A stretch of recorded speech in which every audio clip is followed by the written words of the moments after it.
हाय छात्रों, आप सबको गुड मॉर्निंग। चलिए शुरू करते हैं आज की वीडियो। सब्जेक्ट है आपका अर्थक्वेक इंजीनियरिंग, जिसमें चैप्टर नंबर 11 चल रहा है। इस चैप्टर का ये आखिरी टॉपिक है। इसके बाद हम लास्ट चैप्टर जो 12वां चैप्टर है उसको स्टार्ट करेंगे अगली वीडियो में। आज जो आपका टॉपिक है वह है सुनामी। सुनामी क्या है, क्या कारण है इसके उत्पन्न होने का, और यह कितना लोगों के जीवन स्तर को कितना प्रभावित करती है, हम इस वीडियो में आपको बता रहे हैं।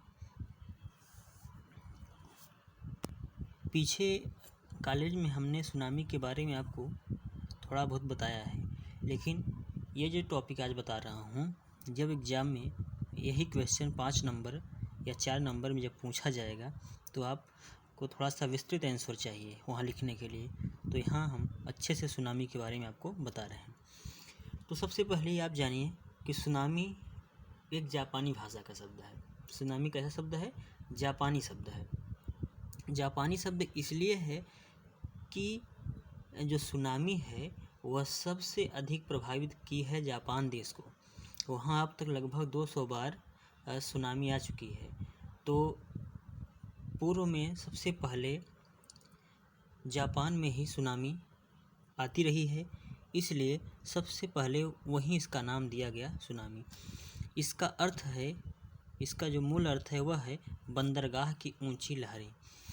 जो सुनामी का अर्थ है यह है बंदरगाह की ऊंची लहरें। बंदरगाह क्यों कहा जा रहा है? क्योंकि समुद्र तटों के आसपास ही होते हैं बंदरगाह। बंदरगाह हार्बर।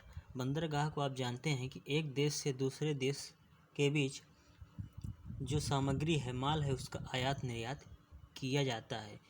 यह कहाँ से किया जाता है? बंदरगाह से ही। तो वहीं से बंदरगाह नाम लिया गया है कि बंदरगाह की ऊंची लहर है ये।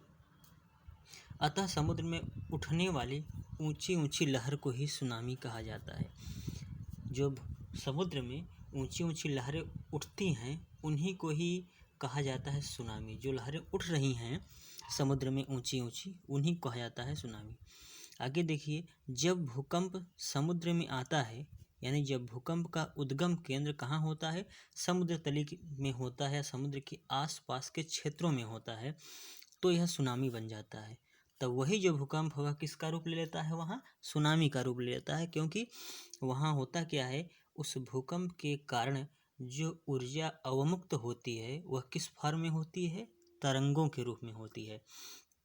और वही ऊर्जा जब तरंगों के रूप में निकलती है तो समुद्र में जो पानी भरा हुआ है तो वह तरंग करती क्या है कि ऊंची ऊंची लहरों को ऊपर फेंकती है।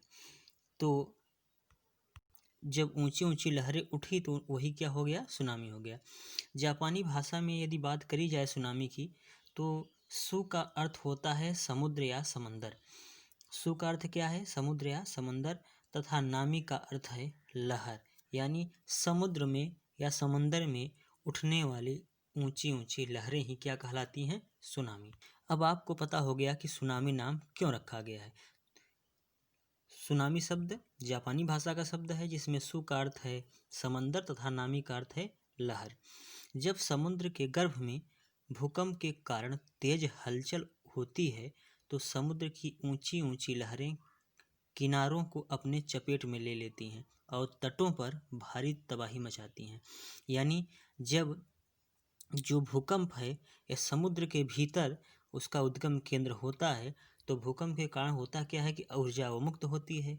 वह ऊर्जा किस फॉर्म में होती है? तरंगों के रूप में होती है, जिसके कारण होता है समुद्र के भीतर हलचल जैसी उत्पन्न हो जाती है उस भूकंप के कारण।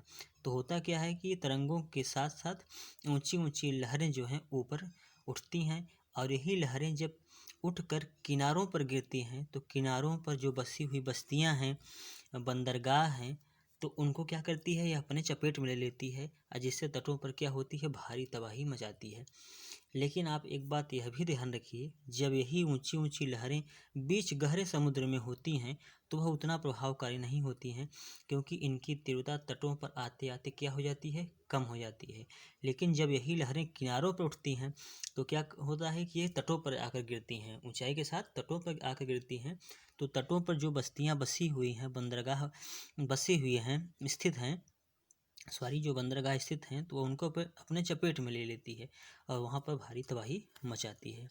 तो आपको समझ में अच्छे से आ रहा होगा। आगे देखिए, सुनामी उठने के पीछे अनेक कारण हैं। जो समुद्र में सुनामी उत्पन्न हो रही है, उसके उत्पन्न होने के तो अनेक कारण हैं, लेकिन सबसे जो मुख्य कारण है वह है समुद्री भूकंप का माना गया है। यानी सुनामी उठने के पीछे तो अनेक कारण हैं, सुनामी जो आती है उसके अनेक कारण हैं आने के, लेकिन सबसे जो मुख्य कारण है, प्रभावकारी कारण जो है, वह है समुद्री भूकंप का आना बताया गया है। अब बात आती है कि अन्य और कौन कौन से कारण हैं। तो अन्य कारण हैं जैसे जमीन का धंसना हो गया, ज्वालामुखी का फटना हो गया, भारी विस्फोट हुआ तथा उल्कापात के कारण भी सुनामी लहरें उठती हैं। यानी समुद्र के जो धरातल है उसका जमीन में नीचे धंस जाना तथा समुद्र के नीचे, तली के नीचे अनेक ज्वालामुखी हैं। तो होता क्या है, उनमें कुछ ज्वालामुखी सक्रिय हैं, तो उनमें जो ज्वालामुखियों में विस्फोट होता है तब भी क्या होती है, सुनामी उत्पन्न होती है। या भारी विस्फोट किया जाए परीक्षण के लिए समुद्र में, तब भी क्या होगा, सुनामी उत्पन्न होगी। भाई ऊंची ऊंची लहरें उठी तो वह सुनामी हो गया। तथा उल्कापात, उल्कापात का मतलब है उल्का पिंड का समुद्र में नीचे गिरना। जब बड़े बड़े उल्का पिंड समुद्र में गिरते हैं, हालांकि ये जो उल्कापात है यह कई सौ वर्षों के बाद होता है। उल्का पिंड ये नहीं रोज रोज गिर रहे हैं। जब कोई बड़ा उल्का पिंड ऊंचाई से समुद्र में गिरता है तो होता क्या है कि जब वो गिरता है तो उसके गिरने के पश्चात, गिरते समय ऊंची ऊंची लहरें उत्पन्न होती हैं और ऊपर उठती हैं, तो उन्हें क्या कहते हैं, सुनामी कहते हैं। तो आपको पता हो गया कि सुनामी आने के तो कई कारण हैं, लेकिन सबसे जो मुख्य कारण और प्रभावकारी कारण है वह भूकंप को बताया गया है। लेकिन यह भी बात इस ध्यान में रखिए कि वह जो भूकंप है उसका उद्गम केंद्र समुद्र की तली में हो या आसपास के क्षेत्र में हो, तब ये नहीं कि बहुत समुद्र से कई हजार किलोमीटर, कई सौ किलोमीटर दूर भूकंप का उद्गम केंद्र है तब सुनामी नहीं उठेगी। आगे देखिए, सुनामी जो लहरें हैं उनकी गति 400 किलोमीटर प्रति घंटा से भी अधिक हो सकती है। यानी जो ऊंची लहरें उठ रही हैं ऊपर, उनकी गति 400 किलोमीटर प्रति घंटा तथा ऊंचाई 10 से 17 मीटर तक हो सकती है या इससे भी अधिक हो सकती है। सुनामी जो लहरें हैं उनकी गति 400 किलोमीटर प्रति घंटा, कितनी स्पीड ज़्यादा है आप देखिए, तथा ऊंचाई 10 से 17 मीटर या इससे भी अधिक हो सकती है। और जब यही ऊंची ऊंची लहरें जिनकी स्पीड इतना है और ऊंचाई इतना है, ऊंचाई से तटीय क्षेत्रों पर गिरती हैं तो तटों पर जो बसी हुई बस्तियां हैं, बंदरगाह हैं, उनको ये प्रभावित करती हैं और क्षतिग्रस्त कर देती हैं। आगे देखिए, ऐसी स्थिति में जब ये लहरें किनारों से टकराती हैं तो जान माल की भीषण तबाही मचाती हैं, क्षति करती हैं। आगे देखिए, भूकंप की जिस प्रकार पूर्व भविष्यवाणी आज तक संभव नहीं हो पाई है, उसी प्रकार सुनामी की भी पूर्व भविष्यवाणी आज तक संभव नहीं है। भाई भूकंप के कारण ही सुनामी का उत्पन्न होना मुख्य कारण भी आपने बताया गया है। और जब भूकंप की ही पूर्व भविष्यवाणी संभव नहीं है तो सुनामी की पूर्व भविष्यवाणी कैसे संभव हो पाएगी। यानी सुनामी की भी पूर्व भविष्यवाणी संभव नहीं है। और भारत में बात करी जाए तो सन 2004 में जब सुनामी सुमात्रा से उठकर हिंद महासागर से होती हुई भारत के पूर्वी तटों से आकर टकराई तो चारों ओर विनाश ही विनाश छोड़ गई। यह भारत में आज तक सबसे अधिक प्रभावकारी ये सुनामी थी। कब आई थी यह? 2004 में। सुनामी सुमात्रा से उठी और हिंद महासागर से होती हुई कहाँ आई? भारत के पूर्वी तटों से आकर टकराई तो चारों तरफ क्या हो गया कि विनाश ही विनाश छोड़ गई, इतनी अधिक इसकी तीव्रता थी। तो भारत में अभी तक जितनी सुनामी आई है सबसे अधिक प्रभावकारी और जिसमें सबसे अधिक क्षतियाँ हुई यही सुनामी थी। तो आप इस पूरे जो हमने इस टॉपिक के बारे में बताया, सुनामी के बारे में, आपको उम्मीद है हमें कि अच्छे से समझ में आ चुका होगा कि सुनामी शब्द का प्रयोग सबसे पहले कहाँ किया गया? जापान में ही किया गया, क्योंकि जापान में सबसे अधिक बार या पूर्व में ही हमेशा जो है सुनामी आती रही है। तो सबसे पहले सुनामी शब्द का प्रयोग जापान जैसे देश में ही किया गया और सबसे अधिक तबाही आज तक जापान में ही इस सुनामी के कारण हुई है। तो सुनामी में जो जापानी भाषा में बात करी जाए तो सु का अर्थ है समंदर या समुद्र तथा नामी का अर्थ है लहर, जो ऊंची ऊंची लहरें उठती हैं। तो उसी से ये सुनामी वर्ड बना है आपका। और सुनामी जो समुद्र में ऊंची उठने वाली लहर हैं ऊंची ऊंची, उन्हीं को ही कहा जाता है सुनामी। गहरे समुद्र में जब यह ऊंची ऊंची लहरें उठती हैं तब वह अधिक प्रभावकारी नहीं होती हैं, क्योंकि जब समुद्र के बीच में जब ऊंची लहरें उठेंगी तो किनारों पर उन लहरों की गति क्या हो जाती है? कम हो जाती है, जिससे वह प्रभावित नहीं कर पाती हैं। लेकिन जब यही तरंगे तटों के आसपास से उठती हैं तब क्या होता है कि यह तटों पर आकर ऊंचाई से गिरती हैं, जिनकी गति हमने बताया कि 400 किलोमीटर प्रति घंटा तथा ऊंचाई 10 से 17 मीटर या इससे भी अधिक हो सकती है। यह निर्भर करता है कि भूकंप की तीव्रता कितनी है, उसका उद्गम केंद्र कितना गहराई पर है, यह इन सब बातों पर निर्भर करता है।